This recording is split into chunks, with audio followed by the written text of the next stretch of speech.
श्री कृष्ण कहते हैं, हे अर्जुन, कर्मण्येवाधिकारस्ते मा फलेषु कदाचन, यानी तुम्हारा अधिकार केवल कर्म करने में है, फल में नहीं। इसलिए अपने कर्तव्यों का पालन करो और फल की चिंता मत करो। आज हम जानेंगे कि श्री कृष्ण के इन उपदेशों को अपने जीवन में अपनाकर हम कैसे अपनी पूरी जिंदगी बदल सकते हैं। पहली चीज है कर्म। श्री कृष्ण ने भगवद गीता में कहा है, कर्मण्येवाधिकारस्ते मा फलेषु कदाचन, यानी हमें अपने कर्म पर ध्यान देना चाहिए, फल की चिंता नहीं करनी चाहिए। अगर आप अपने काम को पूरी निष्ठा और ईमानदारी से करेंगे तो सफलता आपके कदम चूमेगी। जब अर्जुन युद्ध भूमि में अपने ही रिश्तेदारों और गुरुओं के खिलाफ लड़ने के लिए तैयार नहीं थे, तब श्री कृष्ण ने उन्हें उनके कर्तव्यों का स्मरण कराया। उन्होंने अर्जुन को समझाया कि उनका धर्म है कि वे अपने कर्तव्यों का पालन करें, चाहे परिस्थिति कैसी भी हो। इसी तरह हमें भी अपने जीवन में आने वाली चुनौतियों का सामना करते हुए अपने कर्तव्यों का पालन करना चाहिए। दूसरी चीज है धैर्य। जब इंद्रदेव ने गोकुल पर बारिश की बौछार की, तब श्री कृष्ण ने धैर्य और साहस से गोवर्धन पर्वत उठाया और सभी को बचाया। इसी तरह जीवन में धैर्य रखना बहुत जरूरी है। कठिनाइयों का सामना धैर्य से करें, सफलता जरूर मिलेगी। जब इंद्रदेव ने गोकुल पर प्रलयकारी बारिश की, तब श्री कृष्ण ने गोवर्धन पर्वत को अपनी छोटी अंगुली पर उठाकर सभी गोकुलवासियों को सुरक्षित रखा।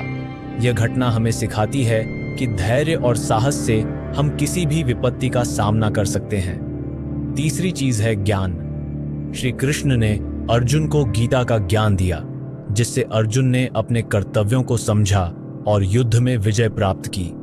ज्ञान ही वह शक्ति है जो आपको सही दिशा दिखाती है। इसलिए हमेशा सीखते रहें और अपने ज्ञान को बढ़ाते रहें। जब अर्जुन ने गीता का ज्ञान प्राप्त किया तो वह अपने संदेहों को दूर कर सका और युद्ध में सफल हुआ। इसी तरह हमें भी अपने जीवन में ज्ञान की खोज करनी चाहिए और उसे अपने कार्यों में लागू करना चाहिए। चौथी चीज है समर्पण। श्री कृष्ण ने अपने जीवन में जो भी किया पूरी निष्ठा और समर्पण के साथ किया, चाहे वह रासलीला हो या महाभारत का युद्ध। अगर आप अपने काम के प्रति समर्पित रहेंगे तो कोई भी आपको सफलता पाने से नहीं रोक सकता। श्री कृष्ण ने अपने भक्तों के प्रति जो समर्पण दिखाया वह अद्वितीय था। उनकी रासलीला और उनके भक्तों के प्रति प्रेम हमें सिखाता है कि समर्पण से हम किसी भी कार्य में सफलता प्राप्त कर सकते हैं। पांचवी चीज है सकारात्मकता। श्री कृष्ण हमेशा मुस्कुराते रहते थे और दूसरों को भी खुश रखते थे। सकारात्मक सोच से आप किसी भी मुश्किल को आसानी से पार कर सकते हैं। इसलिए हमेशा सकारात्मक रहें और दूसरों को भी प्रेरित करें। श्री कृष्ण की मुस्कान और उनकी सकारात्मकता ने हमेशा उनके आसपास के लोगों को प्रेरित किया।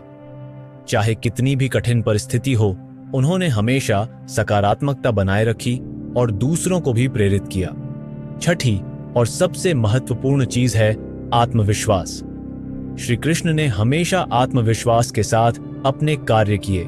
आत्मविश्वास से आप किसी भी चुनौती का सामना कर सकते हैं और उसे जीत सकते हैं। जब श्री कृष्ण ने कंस का वध किया तो यह उनके आत्मविश्वास का ही परिणाम था। उन्होंने अपने आत्मविश्वास से हर चुनौती का सामना किया और विजय प्राप्त की।